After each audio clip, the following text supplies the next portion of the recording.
Hello and welcome to the HOTC podcast, where we're always honest, open, and transparent in our communication on topics from blended families, marriages, friendship, and more. I'm your host, Flo, and this is my lovely co-host, my wife, Q, and we would like for you to take some time out to join our village. Hit the subscribe button, turn on your notifications, and if you're on the go, make sure that you're listening to us on any of the podcasting platforms. Now, let's get into the episode. It's story time, guys, and this is a personal one, dealing with me. There haven't been too many exciting events happening within the family, kind of keeping it simple, keeping it routine. Everything is flowing. The biggest challenge has been my right knee. Nearly 15 years ago, my teammate fell on it as I was backpedaling, and my leg continued to go backwards while I was standing. And that caused severe damage. So much so, 15 years later, finally it has had its operation, and those 15 years did not do the knee any justice. Bad, terrible news. The very thing I did not want to ever happen is inevitable, and that would be a total knee replacement. I have no cartilage in my knee. I have a meniscus tear, so they had to burrow into the femur to provide some type of cartilage. I have no cartilage behind my kneecap. It's literally bones clapping, and unfortunately the knee replacement is going to come. Doctor says 20 years from now, because you do it now, 20 years from now you're going to need another one. So hopefully 20 years from now the procedure has advanced itself, because I didn't want this wonderful straight line scar down my leg around my knee due to this injury. Now we've come to the time, and it's getting worked on. So it was worked on. And well, it's healing itself somewhat. Yeah, now it's in recovery. All right, so we're getting right into the episode. This episode is a blended family topic. It's something that we have handled in our own unique way, one better than the other, but there is no competition. But I'm going to say one was better than the other. And that is the conversation when introducing another significant other into your life as a single parent. So that you're transitioning into the blended family and having that conversation with your child about what is happening. There's a break in the family in order for a new family to begin. So in my world, me and Yvonne's mother are not together. That is a conversation once she reached a certain age that she wanted to have that conversation. And I felt she wasn't old enough to have it. So I delayed that conversation up until she turned the age of 13, which is recent. And now we've had that conversation. And I, in retrospect, think I should have done what someone else did, which I thought was better, which was have those conversations as the child is seeking and wanting to have those conversations, rather than ignoring their desire to have it. So that's what we're here to talk about, the importance of having that type of conversation with your children when you're in the blended family on why their parents are no longer together, because they're going to be around other adolescents at camp, school, wherever they're at. And they may witness or see or have conversations and know that their parents are together and mine are not, and how that affects them. Exactly. Mm-hmm. So, who are you talking about? What do you mean who I'm talking about? Who had those conversations as a child with you? Who else is on? Why didn't you just say that? Who else is on the podcast with me? Well, I know, but you could have been referring to some other friend. I don't know. No. They don't know. But, okay. No, you and only you. Yes. So, I think the conversations with Ray probably started when she was like 7 or 8. And she just asked, like, are we going to get back together? No. Never. Are you sure? Absolutely. Well, because my friend said that his mom and his dad are, yes, that's great. I'm so proud of them. We're not going to. Because. And then we have a conversation about the why. And then it's like, okay, well, can I live with him for a little bit and then live with you for a little bit? No, because. And then the explanation as to why. And so it's like, oh, now because of the age, there were plenty of topics that we revisited because now she's older and she's like, hey, you remember when we were talking about this, that, and the other? Yes. So I was thinking, and then we go back over, well, this, that, and whatever it is, like the whole living situation or getting back together. And it's like, now she has a better understanding because she's a little bit older, the dynamic, I think, so 2 years ago, so about 11 is when I think she really was at a point where she really understood. She accidentally heard a conversation between her father and myself, and after that conversation we had to have a sit down and we had to have a talk about what she heard, how it made her feel. Was it a conversation? I don't think that was a conversation between Ray and I. No, you said between she heard you and her father. That wasn't a conversation. That was. It started out like a conversation and then became a rant, a scream match. Disrespect, and then click. That was a one-way street of foolery. Either which way. So, had to talk to Ray about what she heard, kind of explain the more detailed dynamics between her father and myself. And that was the day where I decided that I was just going to let her know. I love you, and the only reason I speak to your father is on your behalf. However, I am no longer going to do that. And she said, okay, I understand. He's not very nice when he talks to you. So she got it. Mm-hmm. And since then, we haven't really had any other questions, concerns. No, well, maybe there was nothing. Total and complete understanding since then. And now that she's 13, it's in her court. We put it in her court because she knows what it is that she wants to do, where she wants to go, who she wants to spend the time with. So some things are in her court. I mean, others it's like, no, we need to do these, that, and the other. Yeah. But, as far as, you have a very long vacation. What do you want to do with your time once your stuff is done? So if there's like any homework package or something the teacher sends, and once that's done, what do you want to do?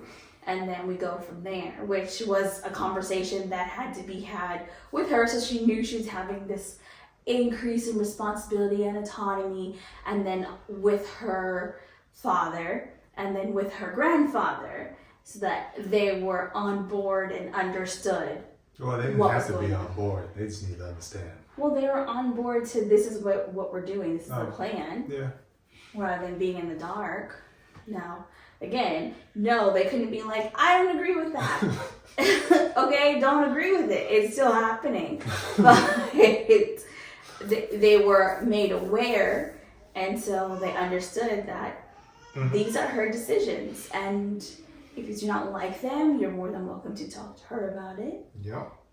And she is of a competent age because some people, could draw people back into custody court. Judge has the authority to question and ask. So, hey. Yeah.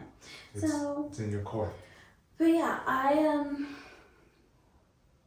guess I should say I thank my mom for that approach because she never held anything back. Never held anything back. She just told us. Yeah, so I mean, I held some things back. It was one of those things where it's like, oh, okay, that was nice. Maybe a little too much information from my mom, but the approach of it, I like that. The idea. So yeah, let me take that idea, but make it my own, and go from there. And that's what I did with Rain. I think that it worked out pretty nicely. Yeah, it did. I got to witness it first time. What did you witness? I witnessed there wasn't any emotional confusion. There isn't this huge level of separation anxiety or emotional distress because there's a lack of the other parent being present. It was understood. For Ray, it's understood that, you know, my dad can't always get here. I understand why I'm with my mom. I like being with my mom. Yeah. And all the other things that, for her, that are benefits. So she, in her head, this makes sense. And she got to see something, hear something that, you know, so that kind of plays a role. She understood why. Because you guys already had those conversations. Mm-hmm. And I like how you tied it to, well, my mom, well, my parents, we didn't do that. So maybe that could have been a reason why I was hesitant on having that type of sophisticated conversation with her. Well, I mean, I spoke at her level. I understand. You know, the terminology was appropriate for her understanding. Yeah, but you're a person who loves words, so that's a completely, her understanding is probably different. I don't understand what you mean. You like words. Yes. So you're able to find words to match her higher than normal word understanding because you like words. So okay. You kind of pass that down to her. Understood. As for me, no. Okay. We didn't have those type of conversations with me and my parents. It was pretty much do this, do that.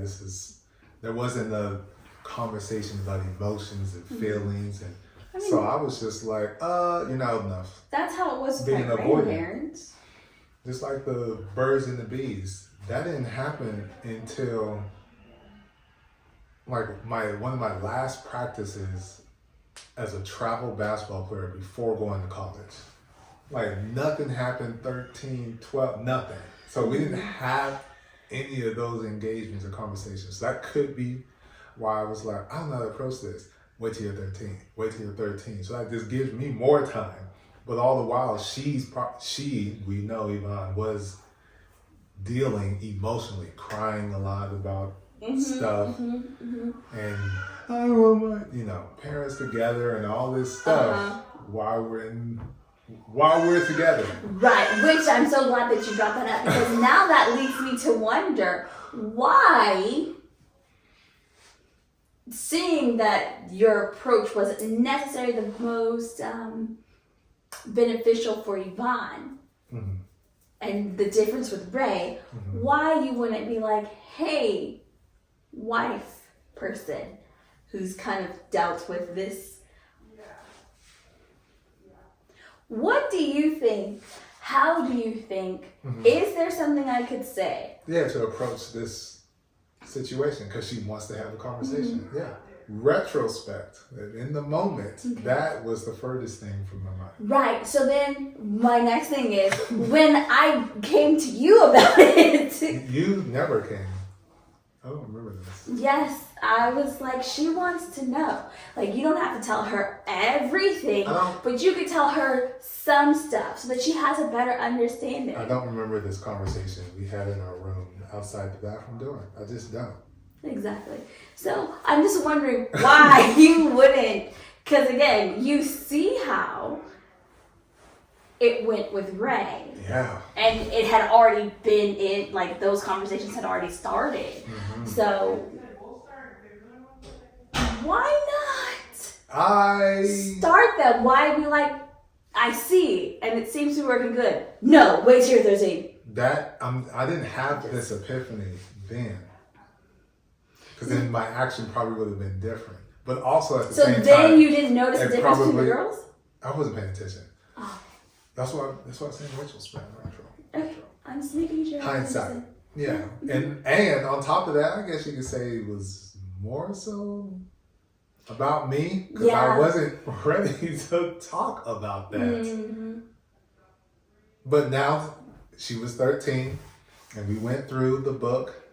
Because I didn't want to give a synopsis. I wanted you to read verbatim what was said, because that is what was going on, what your mom said, what I said, and how we even got to this point. Because I felt that gave me enough time, and I felt she would be able to grasp all of it at that time. How'd that work out? I should have did it years ago. Because all I did was, like I said, thinking back, parental mistakes, that put her through an emotional roller coaster. I think less than you would think. It was more situational when specific things would happen.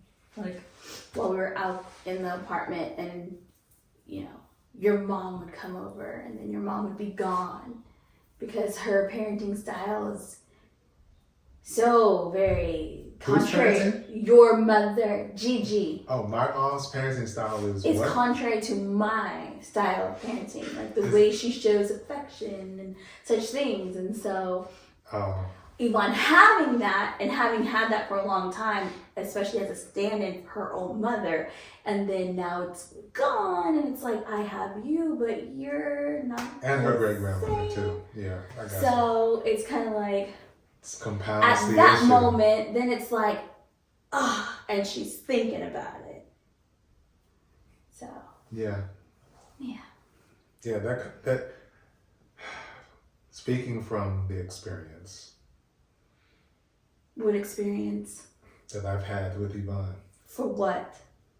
Or in general, like when your kids approach you,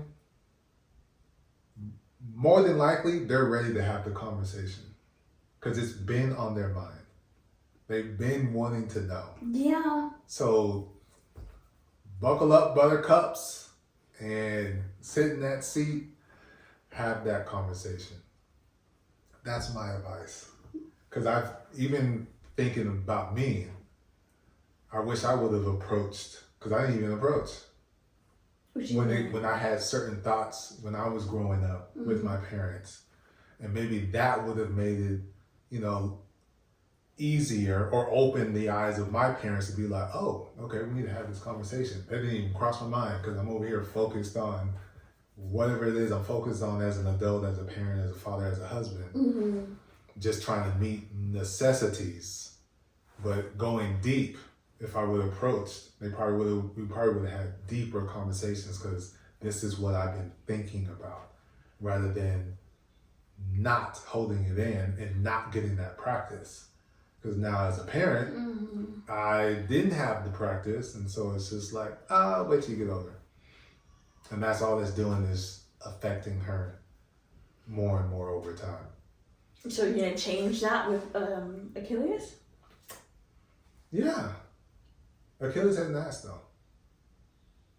Well, of course not. Yeah, he is an ass. Okay, so Achilles isn't going to ask until he's older. And that's because I came into his life when he was much younger. Yeah, too. Yes. So it's kind of like that I'm more of, my other mom to him. And y'all match energy too. Yvonne, what do you mean? So you compared you to my grandmother and mother, the expression of love language or whatever it is, it's different. But from Achilles to his mom to you, it's all the same. Y'all are kind of the same. Okay, yeah, she and I are definitely more similar.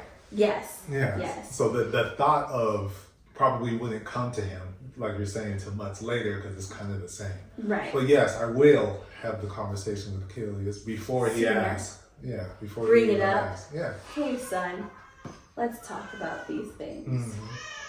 How does this make you feel? Yes. And then I'm sure at that moment it will spark into his mind, and then he will come to you because now he knows it's an okay topic for us to talk about. Yeah. So, all I know, he could be like me, thinking about it in his head, not saying anything. Maybe, we don't know. Yeah, we don't know. We don't know. And I think, go ahead. I was gonna say, you know what? You know what actually happened that he told me that I thought it was very interesting. What's that? Okay, so Mother's Day is coming up. So of course, any child in elementary school is making Mother's Day's gift. So his teacher actually was like, does anybody have a stepmom? Oh. And want to make a gift for their stepmom. Mm-hmm. And so all the kids who were like, yes, they got to do two, whatever they made. And then Achilles was like, yes. He's like, so I did yours. And then I was like, I don't have enough time to do a second one. And I told my teacher, and she said, I asked if anybody had a stepmom. He's like, I don't have a stepmom. Because we don't use the term stepmom. Yeah, we sure don't. So he's heard me call him my bonus son. Mm-hmm. So I don't know if he refers to me as a bonus mom or mom. My other mom, or just that's my mom, Mama Q. Yeah. So in his mind, he's like, I don't know who has a stepmom. I have to make, like, in his mind, he's trying to hurry up and get this gift done so we can make the other one. And I'm just like, poor, like, I guess we because the girls know. Yeah. You know, they're older. They were older, so they know. Mm-hmm. But I guess we should have informed him that in the outside world, you have your mother, you know, and then her name. Like, and then Mama Q, would be considered your stepmother. Yeah. We don't use that word. Yeah. But that's it out there in the universe. That's what they refer to it as. Yes. So that way he would know. Yeah. But it never even dawned on me that, because usually the teachers don't ever ask. They're just like, we're going to make your Mother's Day gift, and then all the kids make one. But I guess that's a shift, because we've talked about it. There is a lot more blended families happening in this world. So maybe that could be this cultural shift in the classroom to bring that up. But yeah, parental mistake, because we're like, that's just, you got your bonus mom. Right. Well, that's not a parental mistake. It was an oversight for us not to explain to him. Yeah. It definitely isn't a mistake, because we don't condone using that terminology because it seems more divisive than inclusive. Mm-hmm. So we don't use it, but that's not a mistake. That's just our preference. But we definitely should have made sure he was aware that the outside world does use that. Yeah, that is how they see it. So I thought that was interesting. Yeah, I thought that was very interesting. I'm sorry, when you were talking, I'm like, hey, you know what? This happened. Yeah. So. Yeah, and I think another benefit to having the conversation, because we are all about putting our kids in a position to where they grow up. There isn't something that they could use as an excuse for why it is they do what they do. So it's just like, well, my daddy didn't talk to me, or we never had conversations with that, or my mom was gone. Like, no excuse for you to be acting outside of what you were raised, who you were raised to become and be. However, I have learned that even if we give them no excuses, they will find, figure, and make them anyway. Which is why we try to converse more so now than we were before. Like having family conversations. We've had a lot more family meetings than we normally have had this year alone. You think we've had more family meetings, or we've had more conversations with a particular child? I think we've had more family meetings. Oh, I think it's the other. And just the other two end up being there. Well, we've had those too, but I think the whole family concept, we've had more of those conversations than we had previously. And that is, and I don't want to be like, oh, I felt neglected because he never pushed me to do this and that, and so I thought I was just going to be a loser. Like, no, none of that stuff. Pushing you to be the best that you can be. We're saying it out loud, repeatedly, over and over, because there are dreams and ambitions that you have. But we also can't push too hard, because then that could go negatively as well. Yeah, so it's just too much pressure and anxiety. The anxieties, and now I gotta smoke. Like, no, we're not. We're trying to ride that thin line as best we can, because in order for you to get what it is that you want in life, you're gonna have to work hard. It's not gonna be easy. Especially for our children. Oh yeah. Our young girls. Our young man to be young mans. Young men. Men. Yes. Mm-hmm. Yeah, mans. Yes, our young men. I mean, Leo is very, very, very, very, very premature. But yes. Anything else? Final thoughts? When the child is ready, have the conversation. Just make sure it is age appropriate. Because Achilles the other day asked me where babies come from. And that was a conversation that was a little premature. So I decided to ask him, well, why are you thinking about babies? And he was telling me about his friend who was talking about it at school. And I told him, well, unless you guys are learning about baby animals at school, you should tell your friend you guys need to focus on your lesson. And that's where we left that. Because that was age appropriate. Well, it's learning about where baby kangaroos come from. They weren't, though. That's the thing. I know, but if they were, then it's... Okay. Then we would have that conversation about baby kangaroos. Mm-hmm. And then for human babies. But they weren't talking about making babies or baby animals. Yeah. So that conversation was... because, right on out of there. Yeah, it was not age appropriate. Yes. And raising kids. I think that might be our next topic because there was an article that came out that kind of extremely shocked me. And I think we should have it. But we are being summoned by Leo. He is calling for our attention now. He has awakened. He is with his brothers and sisters. His brother and sisters. Yeah, his brother and sisters. You said brothers. He only has one brother here. So he's with his brother and sisters. And it's time for us to go. So thank you guys for joining in for another episode. And we'll see you guys when we see you. Peace.